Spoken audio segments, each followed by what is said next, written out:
नमस्कार, मी सुवर्णा जोशी. जगाच्या पाठीवर या विशेष बुलेटिनमध्ये आपल्या सगळ्यांचं स्वागत. जगभरातल्या महत्त्वाच्या घडामोडी वेगवान स्वरूपात बघूयात.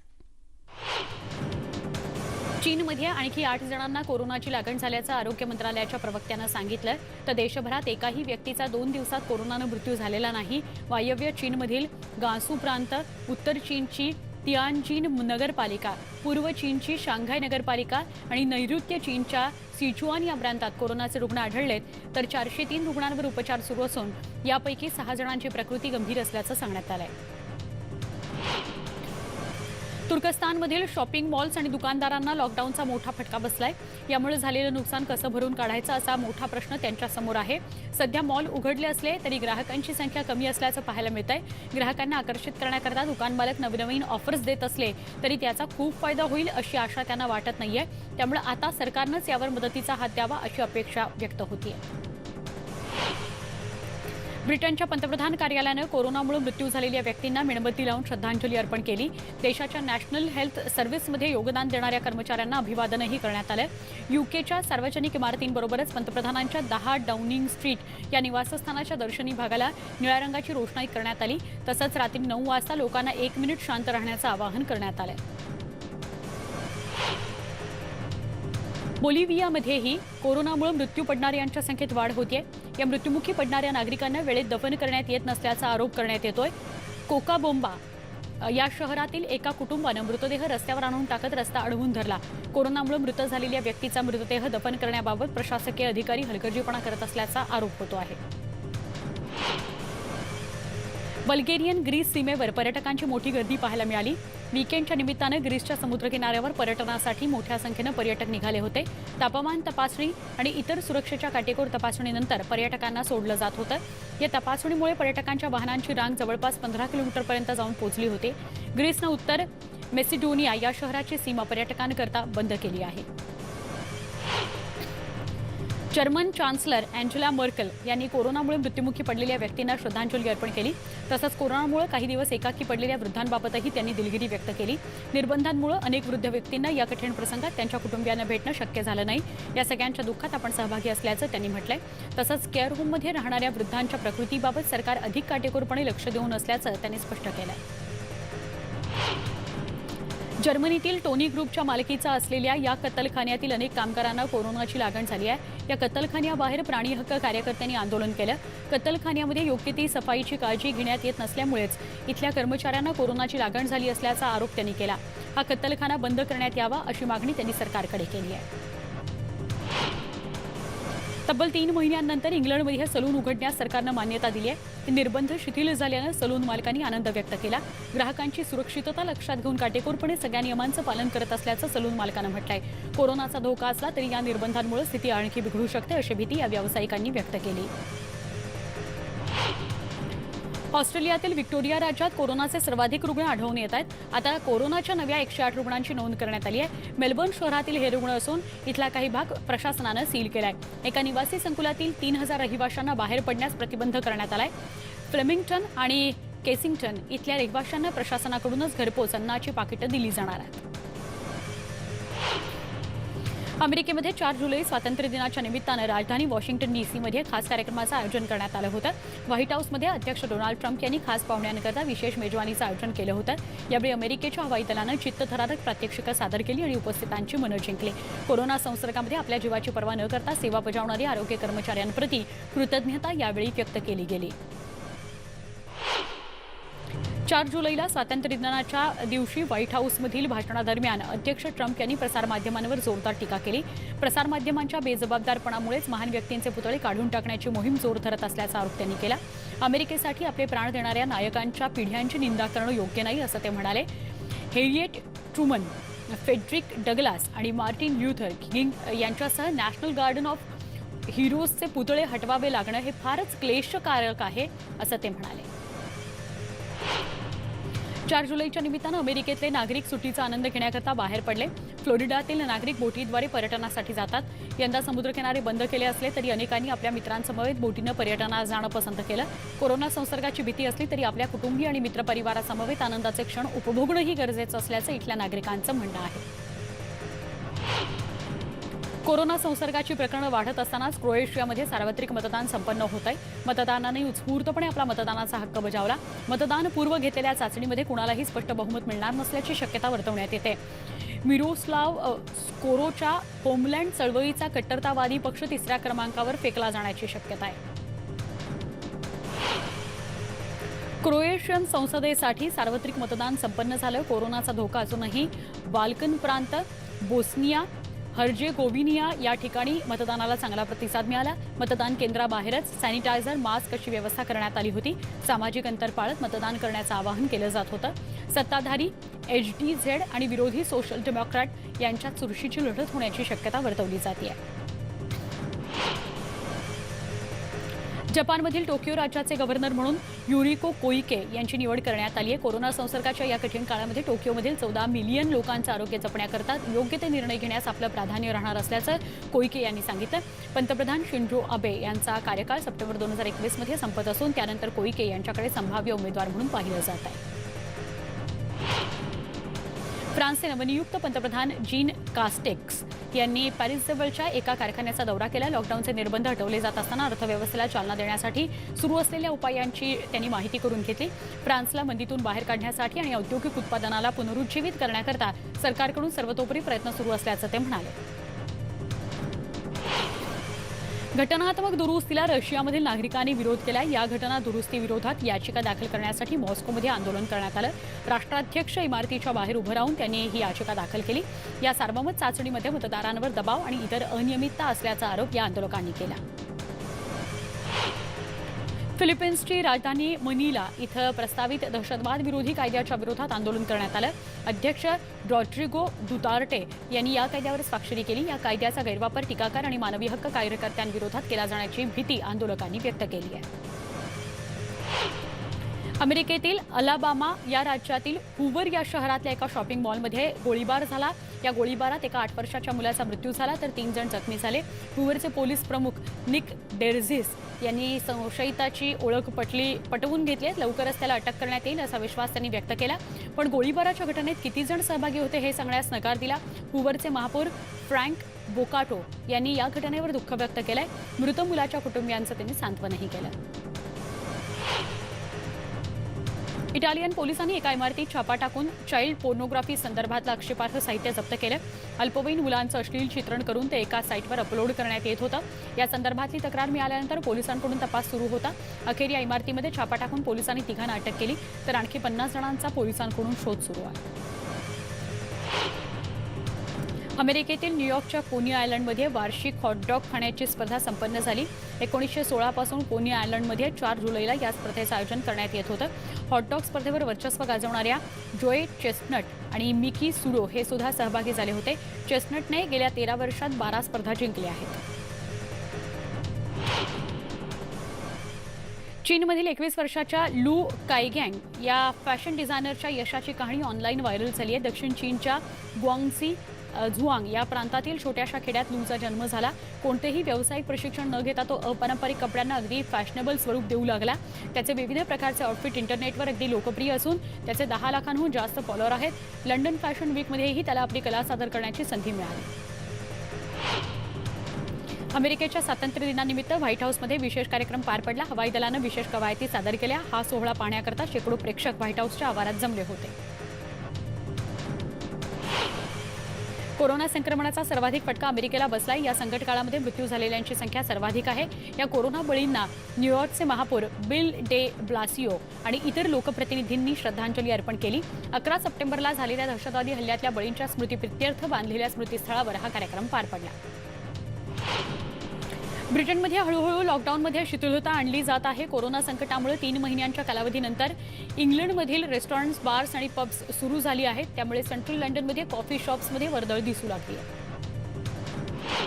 ब्रिटनमध्ये लॉकडाऊनमध्ये शिथिलता असल्यानं पहिल्या दिवशी काही पब्स, सलून पुन्हा सुरू करण्यात आली. पण याचा आनंद व्यक्त करताना नागरिकांनी मास्क वापरले नसल्याचं दिसून आलं. शिथिलता आणल्यानं नियमांचं पालन न केल्यानं संक्रमणाचा धोका अधिक वाढण्याची भीती तज्ज्ञांनी व्यक्त केली आहे. कोरोना काळामध्ये रुग्णसंख्या वाढल्यानं लेस्टर शहरामध्ये कडक निर्बंध लागू करण्यात आले. लॉकडाऊनमध्ये शिथिलता आणल्यानंतर सलून सुरू झाले असले तरी लेस्टर शहरामध्ये निर्बंध कायम आहेत. त्यामुळे सलून सुरू करता न आल्यानं दुकानदारांचा हिरमोड झाला. लंडनची नॅशनल गॅलरी ही 8 जुलैला पुन्हा सुरू करण्यात येणार आहे. लंडनमधील प्रसिद्ध संग्रहालय, म्युझियम्स आता सुरू होणार आहेत. याबद्दलची माहिती नुकतीच प्रसारमाध्यमांना देण्यात आली. या ठिकाणांना भेट देण्याआधी बुकिंग करणं आवश्यक असल्याचं नॅशनल गॅलरीचे संचालक म्हणतायत. इतिहासात पहिल्यांदाच नॅशनल गॅलरी बंद करण्यात आल्याचं त्यांनी स्पष्ट केलं. मेक्सिको सिटीमध्ये पुन्हा एकदा लॉकडाऊनचे नियम आणखी कठोर करण्यात येणार आहेत. मेक्सिको शहराच्या महापौर क्लाउडिया शिनबाम यांनी याबद्दल माहिती दिली. मेक्सिको शहरामध्ये अद्यापही नागरिक गर्दी करत आहेत. शहरावर कोरोनाचं संकट अधिक गडद असताना नागरिक मोठ्या प्रमाणावर रस्त्यावर उतरत आहेत आणि याकरता लॉकडाऊन आणखी कठोर करण्यात येणार असल्याचं महापौर म्हणाले. ब्राझीलमध्ये नागरिकांनी रस्त्यावर उतरत निदर्शनं केली. ब्राझीलचे राष्ट्रपती ज्यांच्या विरोधात नागरिक रस्त्यावर उतरले होते, यावेळी जोरदार घोषणाबाजी करण्यात आली. कोरोनाच्या पार्श्वभूमीवर घेतलेल्या चुकीच्या धोरणांविरोधात आमचं हे निदर्शन असल्याचं आंदोलनकर्ते म्हणत होते. तसंच पोलिसांविरोधातही आंदोलनकर्त्यांनी आपला रोष व्यक्त केला. शनिवारी मोठ्या प्रमाणावर नागरिकांनी हाती फलक घेऊन रस्त्यावर ठाण मांडला. कोरोना संकटात सरकारनं काम योग्य पद्धतीनं केलं नसून आम्ही या सरकारवर नाराज असल्याचं आंदोलनकर्ते म्हणाले. रिओ दी जेनेरिओमधल्या कॅथोलिक या चर्चनं तब्बल 100 दिवसांनंतर प्रथमच प्रार्थना सभेचं आयोजन केलं होतं. शनिवारी चर्चमध्ये मासचं आयोजन करण्यात आलं. कोरोनाच्या पार्श्वभूमीवर यावेळी खबरदारी घेण्यात आली. यावेळी फिजिकल डिस्टन्सिंगचं पालन करण्यात आलं. तसंच मास्क आणि सॅनिटायझरही नागरिकांनी स्वतःसोबत ठेवलं होतं. कोरोनामुळे उपाशी राहणाऱ्या नागरिकांना सर्कसमध्ये काम करणाऱ्या कलाकारांनी मदतीचा हात पुढे केलाय. सर्कसमधील कलाकारांनी रस्त्यावर सादरीकरण करत सामाजिक बांधिलकी जपली आहे. हे कलाकार रस्त्यावर आपली कला सादर करून मिळणाऱ्या उत्पन्नातून नागरिकांना जेवण बनवून देत आहेत. कोलंबियाच्या रस्त्यावरचं हे दृश्य आहे. लॉकडाऊन संपेपर्यंत या कलाकारांनी नागरिकांना मदत करणार असल्याचं म्हटलंय. 11 वर्षांपासून हे कलाकार आपली कला रस्त्यावर सादर करतायत. पोलिसांच्या वाढत्या हिंसाचाराविरोधात तसंच स्थलांतरित लैंगिक कामगारांच्या प्रश्नांसाठी समलैंगिक समूहानं रॅलीचं आयोजन केलं होतं. यावेळी त्यांनी दुर्लक्षित घटकांच्या मागणीकडे गांभीर्यानं पाहण्याची मागणी केली. पॅरिसमध्ये या रॅलीचं आयोजन करण्यात आलं होतं. मोर्चामध्ये सहभागी झालेल्या नागरिकांनी विविध मुखवटे यावेळी घातले होते. इटलीमध्ये उजव्या विचारसरणीच्या पक्षानं ऑल लाईफ मॅटर म्हणत वर्णभेदावर भाष्य केलं. शनिवारी एका सभेदरम्यान लीग पार्टीच्या नेत्यानं विधान केलंय. सुरुवातीला इंग्रजीमध्ये भाषण केल्यानंतर पुन्हा इटालियन भाषेत त्यानं भाषण केलं. यावेळी साल्विनी यांनी ऑल लाईफ मॅटर असा संदेश दिला. रोममध्ये ते बोलत होते. यावेळी त्यांनी अमेरिकेचे राष्ट्राध्यक्ष डोनाल्ड ट्रम्प आणि अमेरिकेच्या नागरिकांना स्वातंत्र्य दिनाच्या शुभेच्छा दिल्या. अमेरिकेच्या सियाटल राज्यात पहाटे एक भीषण अपघात झाला. पोलिसांनी बंद केलेल्या महामार्गावर एकानं जॅग्वार गाडी नेली आणि 2 महिलांना उडवलं. दोन्ही महिलांवर सध्या उपचार सुरू आहेत. दोघांची प्रकृती गंभीर आहे. अपघातस्थळी अनेक दिवसांपासून 24 तास निदर्शनं सुरू आहेत. आंदोलनात भाग घेण्यासाठी या 2 महिला तिथे आल्या होत्या. चालकाला अटक करण्यात आली आहे. जगाच्या पाठीवर या विशेष बुलेटिनमध्ये एक छोटासा ब्रेक. लगेच भेटूया. पहा फक्त न्यूज 18 लोकमत.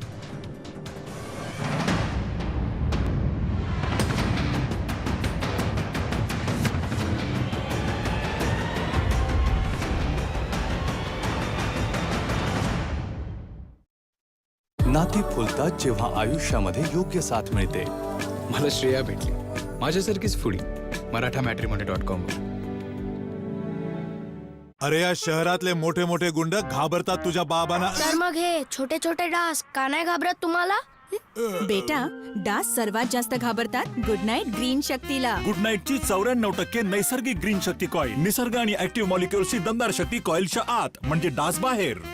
आता ग्रीन शक्ती आत, डास बाहेर. लस द्यायला विसरू नका, जेणेकरून आपण आजाराला लॉकडाऊन करू, बालपणाला नाही. आजच आपल्या मुलाचे लसीकरण कार्ड तपासा आणि आपल्या बालरोग तज्ञांचा सल्ला घ्या. किती जर्म्स असतील, आजारी पडतील. ईशान सांभाळून घेईल. मम्मी यायच्या आत चला डेटॉल करूया.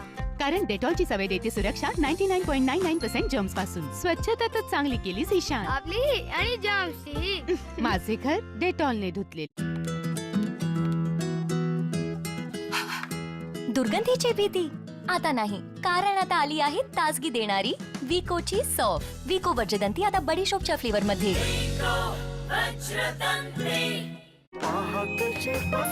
सुरांच्या बाबत खूपच कच्चा आहे, पण मुलगा चांगला आहे. जे तुम्हाला आणि कुटुंबालाही पसंत आहेत. जीवनसाथी.com. सब कुछ आजमाया और तब मैंने माना कि सिर्फ सच्ची सहेली ही है महिलाओं के उन मुश्किल दिनों की हर समस्या, जैसे कठिन दर्द, अनियमितता, खून की कमी, थकान व कमजोरी जैसी सभी प्रॉब्लम्स के लिए नंबर 1 औषधि एवं टॉनिक 5 वाजता देशविदेशातील घटनांचा आढावा जगाच्या पाठीवर. 5:30 वाजता भारतातील घडामोडींची खबरबात स्पीड न्यूज. 7:30 वाजता चांद्यापासून बांद्यापर्यंत महाराष्ट्राच्या कानाकोपऱ्यातल्या प्रत्येक बातमीची अपडेट, गावखेड्यातल्या बातम्या पहा फक्त न्यूज 18 लोकमतवर. सर्व्हिसेसमध्ये काम करणारे ड्रायव्हर आदेश दिलेले आहेत. त्यांना विनंती देखील काही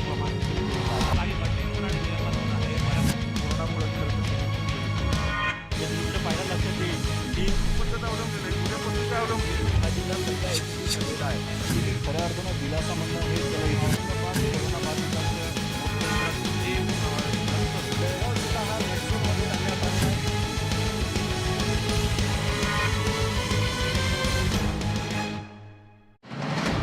वुहान ते व्हाईट हाऊस, प्रवास कोरोनाचा, बदलत्या राजकारणाचा.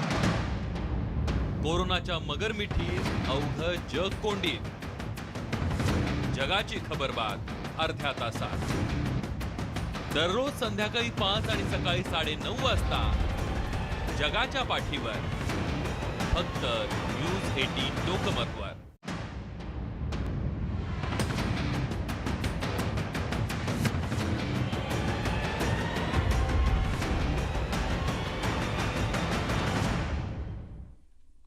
जगाच्या पाठीवर या विशेष बुलेटिनमध्ये पुन्हा एकदा स्वागत. वळूया पुढच्या वेगवान बातम्यांकडे. रशियाच्या वोल्गा नदी किनारी हॉलिंग्स स्की रिसॉर्टनं बर्फावर स्केटिंग करण्याचा कार्यक्रम आयोजित केला होता. या कार्यक्रमात नागरिकांनी मोठ्या प्रमाणावर सहभाग घेतला होता. कडक उन्हामध्ये बर्फावरून स्केटिंग करण्याचा अनुभव वेगळाच असतो, अशी भावना या कार्यक्रमात सहभागी झालेल्या नागरिकांनी दिली. एरवी 3 दिवस चालणारा हा सोहळा यंदा मात्र एका दिवसाचाच असेल, असं आयोजकांनी सांगितलं. चिलीच्या ईस्टर आयलंडमध्ये तब्बल 100 दिवसांनी शाळा पुन्हा सुरू झाल्या आहेत. संरक्षक उपाययोजनांसह शाळा सुरू करण्यास प्रशासनानं परवानगी दिली आहे. या बेटावर कोरोनाचा संसर्ग आटोक्यात असल्यानं शाळा सुरू करण्यास परवानगी दिल्याचं प्रशासनानं सांगितलं आहे. शाळेत प्रवेश करण्यापूर्वी तापमान तपासणी, संपूर्ण शाळेची स्वच्छता, फेस मास्कचा अनिवार्य वापर, सामाजिक अंतर आणि प्रतिवर्ग मर्यादित विद्यार्थी असे नियम आखून देण्यात आले. रोमानिया देशात कोरोना रुग्णांच्या संख्येत वाढ होऊ लागली आहे. रुग्णांच्या वाढणाऱ्या संख्येमुळे आरोग्य यंत्रणेवर मोठा ताण पडतोय. रुग्णांची संख्या वाढत असली तरी आरोग्य यंत्रणा सज्ज असल्याचा दावा आरोग्यमंत्री नेलू तातारू यांनी केला आहे. तसंच नागरिकांनी संसर्ग वाढत असल्याने काळजी घेण्याचं आवाहनही त्यांनी केलं आहे. कोरोना रुग्णांच्या संख्येत वाढ होत असल्यानं सर्बियन सरकारनं पुन्हा निर्बंध लागू केलेत. या नव्या निर्बंधांचा मोठा फटका रेस्टॉरंट्स, बार्स, नाईट क्लब्स यांना बसतोय.